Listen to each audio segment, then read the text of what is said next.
الحمد للہ رب العالمین والصلاة والسلام علی نبینا محمد وعلی آلہ وصحبہ اجمعین، اما بعد۔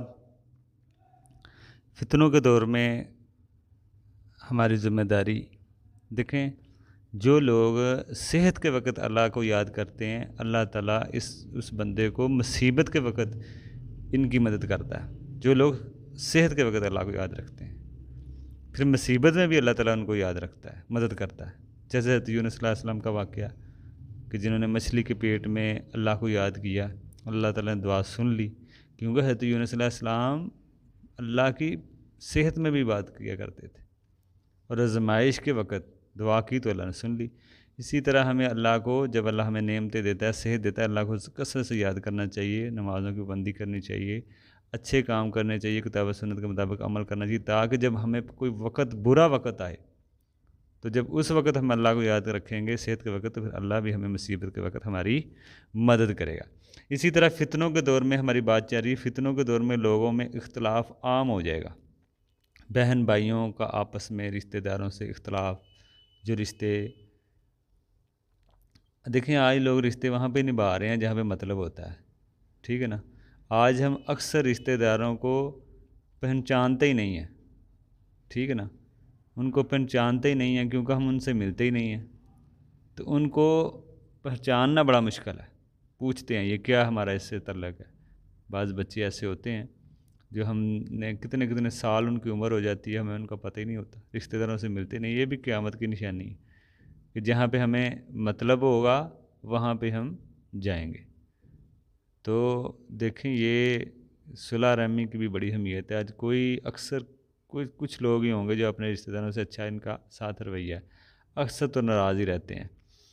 تو یہ بھی فتنوں کے دور میں یہ ساری چیزیں ہیں۔ اسی طرح نبی علیہ السلام نے فرمایا جماعت کو لازم پکڑو، کیونکہ جو بکریوں پر حملہ، جو بکریوں پہ شیر حملہ کرتا ہے، جو ریوڑ سے الگ ہو جائیں، بھیڑیا اسی بکری پہ حملہ کرتا ہے، اور شیطان بھی اس پر حملہ کرتا ہے جو جماعت سے الگ ہو جائے۔ تو ہمیں جماعت کے ساتھ رہنا چاہیے، پابندی کے ساتھ آپس میں نماز کا اہتمام کرنا چاہیے، ایک ہو کر رہنا چاہیے، تاکہ جو ہے نا، جیسے بھیڑیا وہ بکری پہ حملہ کرتا ہے جو ریوڑ سے الگ ہو جائے، شیطان بھی اس آدمی پر حملہ، اس کا زیادہ اثر ہوتا ہے جو جماعت سے الگ تھلگ ہو جائے۔ اس لیے لوگوں کو نماز کی بھی پابندی کرنی چاہیے۔ دوسرا مسئلہ سود اور گانے اور مال، یہ سب فتنے ہیں۔ لوگ بہرحال یہ اس بات کو نہیں سمجھتے کہ یہ ساری چیزیں فتنے ہیں، سود، گانا، حرام مال، ٹھیک ہے نا۔ نبی علیہ السلام نے فرمایا میری امت کا سب سے بڑا فتنہ مال ہے۔ لوگ فتنے کو سمجھیں اور بچیں۔ بعض لوگ ان چیزوں کو فتنہ ہی نہیں سمجھتے۔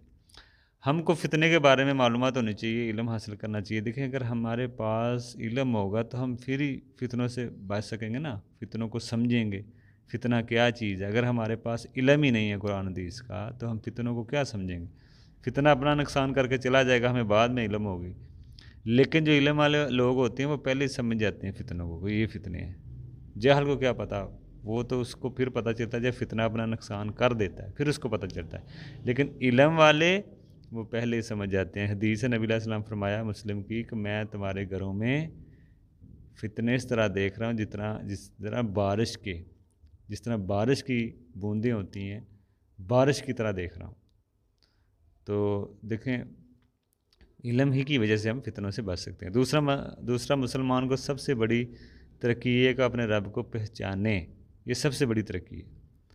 دوسرا مسئلہ دجال کے فتنے، دجال کے جتنے بھی کام ہیں وہ ظاہر پرستی پر ہوں گے، اس لیے ظاہر چیزوں سے دھوکہ نہ کھائیں، جیسے مال کا فتنہ، سود، بیوی بچے، رشتہ دار۔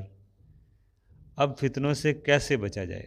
دینی تعلیم حاصل کریں۔ جو لوگ دینی تعلیم سے جتنے دور ہوں گے وہ فتنے میں اتنا ہی داخل ہوں گے۔ جیسے دجال کے کہا جاتا ہے کہ گھروں میں دجال کے جو فتنے ہیں، اس کے گروہ میں، دجال کے جو گروہ میں زیادہ تر دیہاتی لوگ، جاہل لوگ ہی ہوں گے جو اس کے گروہ میں داخل ہوں گے دجال کے، ٹھیک ہے نا، اور عورتیں بھی ہوں گی، ٹھیک ہے۔ تو اس لیے نیک لوگوں کا صحبت اختیار کریں۔ دجال کے جو گروہ میں لوگ ہیں وہ دیہاتی لوگ ہیں، جاہل لوگ ہیں، عورتیں ہیں. تو یہ لوگ زیادہ ہوں گے. کیوں؟ کہ وہ لا علم ہیں، اس لیے وہ اس میں شامل ہو جائیں گے. اور نیک لوگوں کی آپ صحبت اختیار کریں. دنیا دار جو لوگ ہیں ان سے بچیں، فتنوں سے اگر آپ بچنا چاہتے ہیں. تو آگے بھی ہم دیکھیں گے کہ فتنوں کے دور میں ہمیں کیا کرنا چاہیے، اس کے بارے میں مزید آگے بھی